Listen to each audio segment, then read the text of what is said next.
Hi guys, it's time for part 2 of the dual carb setup on the 62 f100. So this is what I have here. I was able to pick up another 3 Predator carbs off a very good friend of mine that had those and he didn't mind letting them go. So I'm going to rebuild a couple of them. So the one on the end here is the original one I had that works quite well. And then I have these other 3 that I picked up. Now these first 2 here, the finish on those is really, really good. You can tell they don't have very many hours on them. They both seem to operate smoothly. I am going to put a rebuild kit in them. I don't know if you can tell, they're dirty right now. Once I get them cleaned up, the finish on them is going to look like brand new. They still have the little stickers that came with them on the top. But the finish on them is extremely good as compared to even the one that I had that was working. It's kind of oxidized and everything. So I think we're going to do something with these first 2. So I am going to rebuild them. This isn't really going to be a tutorial on rebuilding the carbs.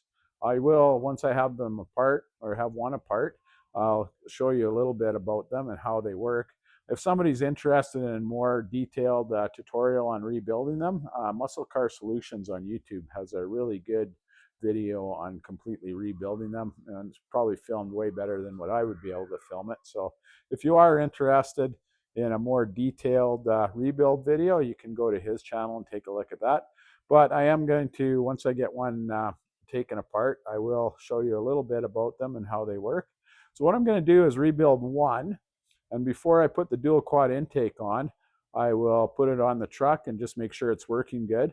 Then I'll rebuild the second and do the same thing. I'll have them on the truck running individually first, so I know that they're working good, and then I will put them on the dual quad intakes. So we'll get started on pulling them apart.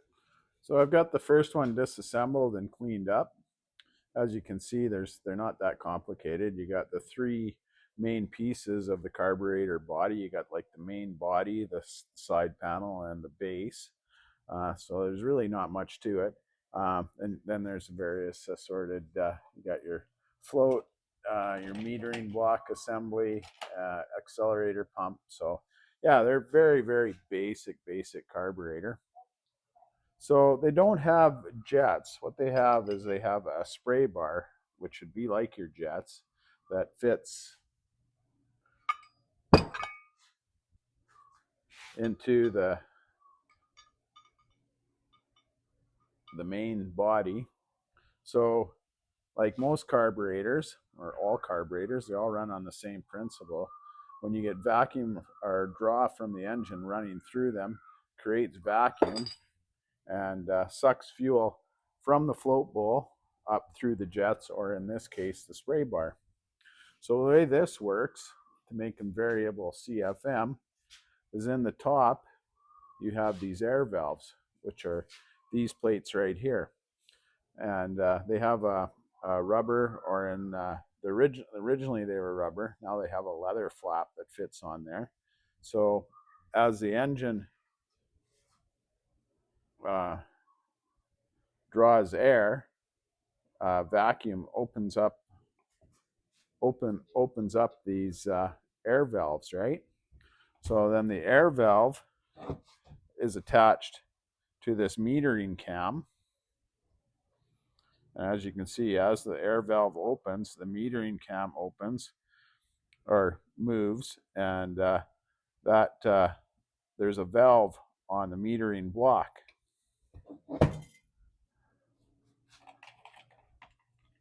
So this is the metering block that I have out. So as you can tell, that cam runs up and down on top of that metering block, which is sort of a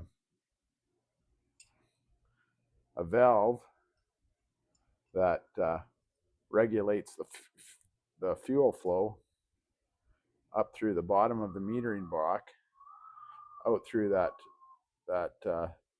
hole, the middle hole right there,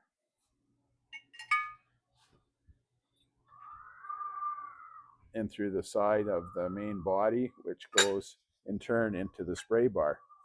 So the way that you can regulate the fuel flow, or make it richer or leaner, is there's two ways. The spray bar, but they only have one standard spray bar. Apparently you can buy other spray bars from Predator, but they're not drilled, so then you have to drill the holes accordingly if you want it richer or not. The other way, which you can adjust it, is this spring here, is the tension spring, which regulates how easy the air doors open. So you could set the tension on that so that the air doors open harder to open them, which would make it run a little bit leaner. Or you could loosen the tension off so that the air doors open really easy, because every time that air door moves, it also moves the metering block regulating cam. So that's basically how they work. Probably not a very good explanation, but hopefully you can get an idea from that. And yeah, we'll get this one back together and we'll see how it works. Actually, I forgot to mention there's one other way that you can regulate the flow of fuel. And you have the metering cam. And you can see this is, see if I can see it there, get it in there. This is a number 1 metering cam.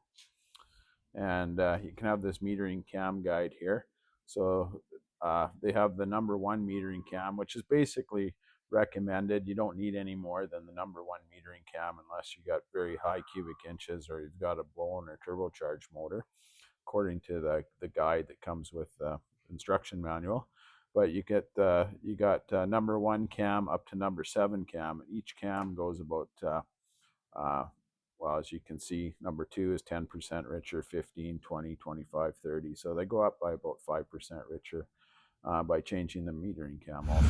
So we've got the carb rebuilt and on there running. Seems to work okay. We got to do a little